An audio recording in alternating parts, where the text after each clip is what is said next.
Hey, what's up? Welcome back to the channel where we do all things photography, drink an unreasonable amount of coffee, and occasionally question life choices. Now listen, I don't consider myself a portrait photographer. I mean, I take portraits, but I like to think of myself as an artist, a jack of all trades, master of none, but still better than a master of one. Anyway, I was setting up for a photo shoot and I figured, why not take you along for the ride? Kind of show the setup and prove that you don't need a bajillion-dollar studio to get killer shots. Sound good? Cool, let's go.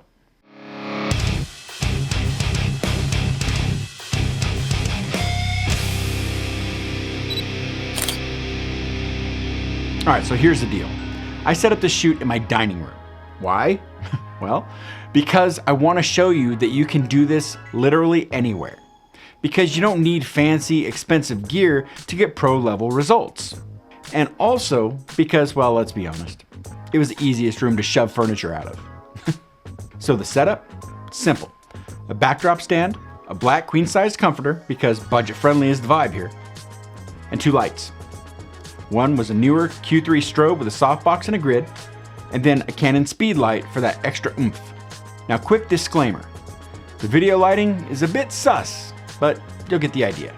I'm gonna be doing a photo shoot, but before I do that photo shoot, I kind of wanted to set up some low-key lighting and to kind of give you an idea what low-key lighting actually is. So low-key lighting, instead of when you take a photo and the entire body is just illuminated with light, low-key is more dramatic. Usually there's a light coming from behind, kind of outlining, hitting the shoulders, and then a light coming from not necessarily the front, kind of diagonally, or actually in some cases, I don't know if you can see this, but right next to the subject. So what we're going to be doing is we're going to do some low-key lighting. I'm going to set this up. I'm going to bring JD in here. You guys don't get to see enough of him.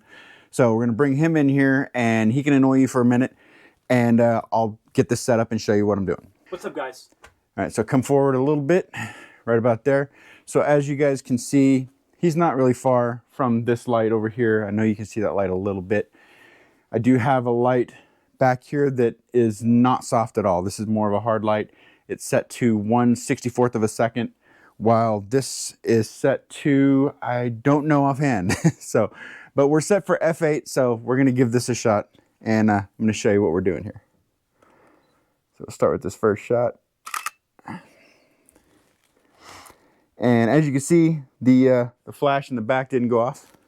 And then we're gonna hit it. Look at the goofy face on him.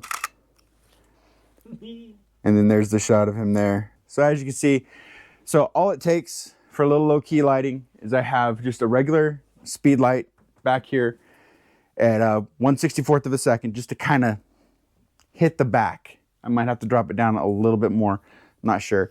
And then right here, I have my main light. This one is soft. It's got a grid on it. This is gonna focus on the subject, but it's not gonna cover the subject. It's gonna give a bit of dramatic light. Low-key lighting. One of my absolute favorites. It's dark, it's moody, it's got that cinematic high contrast, deep shadows, highlights, and the effort required, minimal. This setup is a dream for beginners and pros alike. No crazy calculations, no headache-inducing light placements, just set up, adjust as needed, and boom, drama, baby. You get that painterly high contrast look with minimal effort, and honestly, what's not to love?